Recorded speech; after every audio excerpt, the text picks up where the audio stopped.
स्वागत है बच्चा आपका मेरे YouTube channel my study hub में।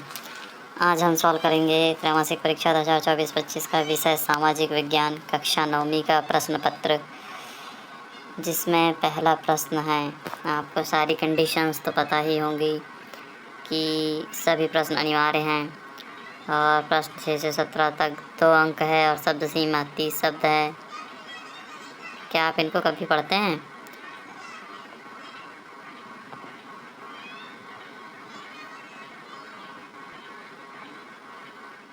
प्रश्न क्रमांक 18 से 20 तक 3 अंक, 21 से 23 तक 4 अंक, शब्द सीमा 100 शब्द है। अगला है, चलिए हम आते हैं सीधे प्रश्नों पर।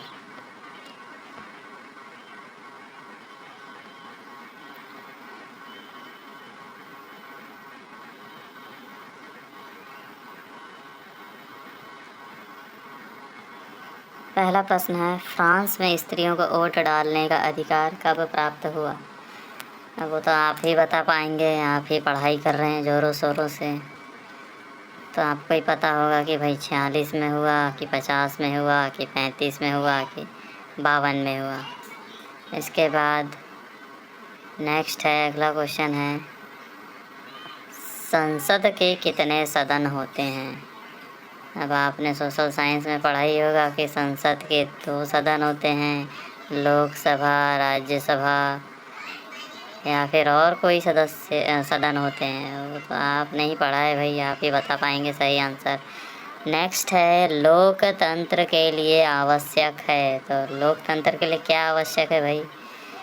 धन होना चाहिए, धन बल होना मेरे चाहिए, या अशिक्षा, या फिर स्वतंत्र एवं निष्पक्ष चुनाव, या निरंकुशता। मेरे हिसाब से तो स्वतंत्र एवं निष्पक्ष चुनाव होता है, लेकिन आपके हिसाब से तो आपको ही पता होगा क्या हो सकता है, क्योंकि पढ़ाई तो आपने करी है। नेक्स्ट है,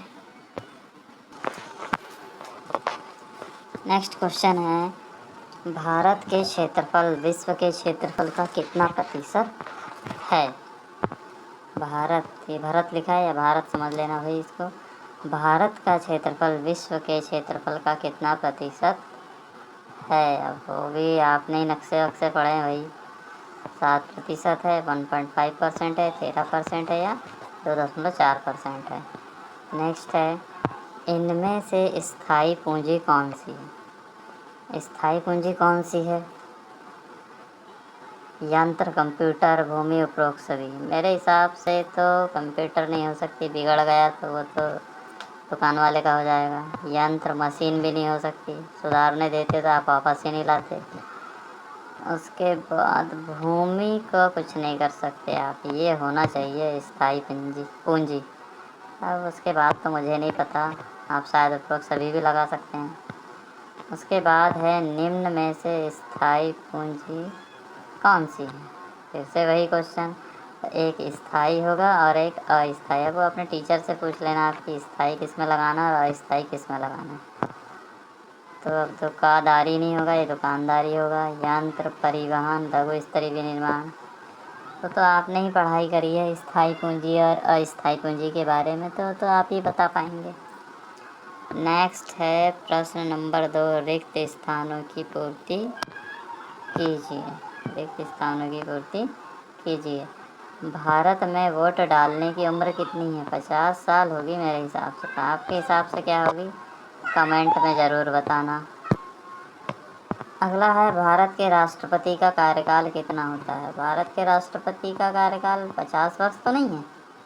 हमारे मोदी जी कितने वर्ष के हैं देख लेना भाई, उसके हिसाब से लिख लेना। अगला है,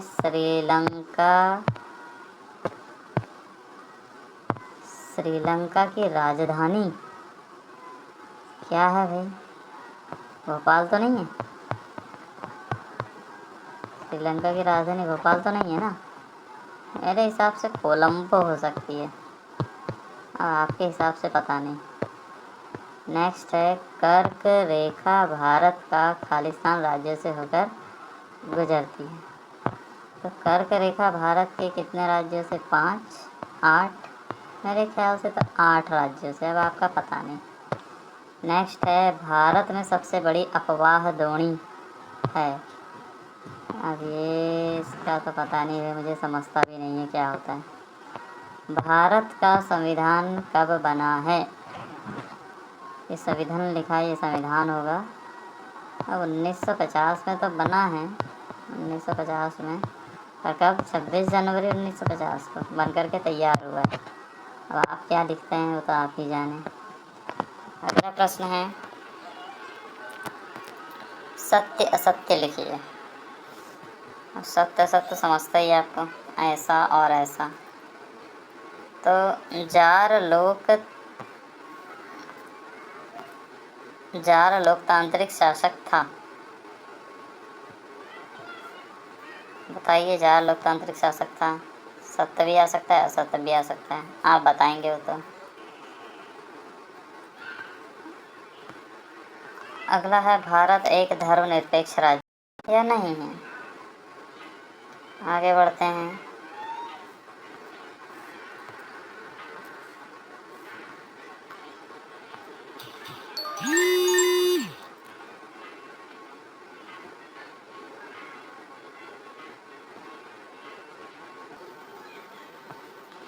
अगला प्रश्न है, चावल रबी का फसल है, रबी की फसल है। बताइए, चावल रबी की फसल है या नहीं है?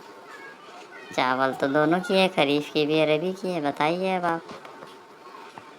अगला है, आंग सान सू की चीन की है। ये जो आंग सान सू है, ये चीन की क्या है? नदी है? क्या है पता नहीं, आपने पढ़ा है भाई चीन के बारे में। दुनिया का सबसे बड़ा लोकतांत्रिक देश भारत है या नहीं है? कार्ल मार्क्स पॉलिटिक्स के रचयिता हैं। सही है कि गलत है? नेक्स्ट है, नेल्सन मंडेला। नेल्सन मंडेला तो दक्षिण अफ्रीका आना चाहिए। अब सुंदरवन राष्ट्रीय बंगाल में आना चाहिए। अब भारत का संविधान लागू 1950 आना चाहिए। अब क्या बच गया है? जर्मनी, विलियक क्षेत्र, वर्साई की संधि, अब्राहम लिंकन अमेरिका आना चाहिए। अब क्या बच गया है? जर्मनी और विलियक क्षेत्र। तो विनिर्माण आना चाहिए, जर्मनी, वर्साई की संधि, विलियक, शायद। अब आप कंफर्म कर लीजिएगा। नेक्स्ट है, एक वाक्य में उत्तर दीजिए। भारत किस गोलार्ध में स्थित है? भारत की सबसे लंबी तटरेखा वाला राज्य कौन सा है? तटरेखा यानी समुद्र की तटरेखा है। रवादार किसे कहते हैं? खादार किसे कहते हैं? तो आप ही जाने। रूस की संसद का नाम क्या है? संविधान सभा के स्थायी अध्यक्ष कौन थे? भारत में हरित क्रांति का उदय का कब हुआ था? आपको ही बताना है। अगला प्रश्न है, भारत के पड़ोसी देशों के नाम लिखिए। रेशम मार्ग से क्या आशय है? कर्क रेखा किन किन राज्यों से गुजरती है? गंगा नदी के प्रमुख सहायक नदियों के नाम लिखिए। मानव पूंजी क्या है? निर्धनता से क्या आशय है?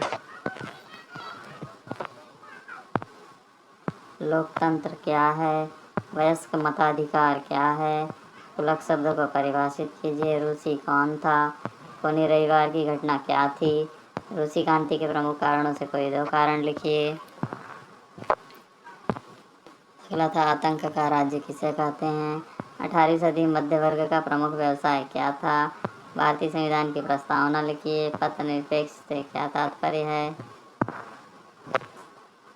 अगला है, जन्म दर से क्या आशय है? प्रच्छन्न बेरोजगारी क्या है? शौकुलात का अर्थ बताइए। राजा राम मोहन राय के प्रमुख दो सुधार कार्यों को लिखिए। प्रथम विश्व युद्ध कब से कब तक चला?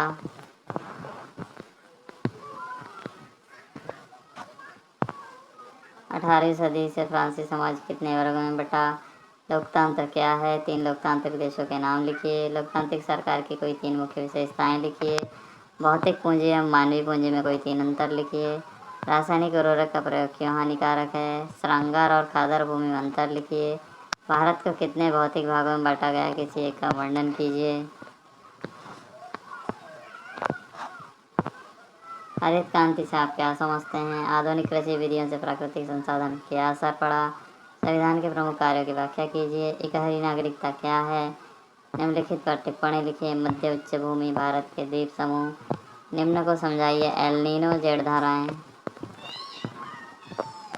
और आखिरी प्रश्न है, लोकतंत्र के विपक्ष में अपना मत तर्क सहित लिखिए। लोकतंत्र क्यों आवश्यक है? लोकतंत्र की प्रमुख विशेषताओं को लिखिए। आशा करते हैं आप पढ़ाई करके ज़्यादा से ज़्यादा नंबर अवश्य प्राप्त करेंगे। और ऐसे ही 9th और 10th के सभी क्वेश्चन पेपर्स के सॉल्यूशंस के लिए आप चैनल को लाइक और सब्सक्राइब कर लें। सबसे पहले आपके पास अवेलेबल होगा जो भी 9th 10th का सिलेबस है, जो भी एग्ज़ाम में आने वाली चीज़ें हैं।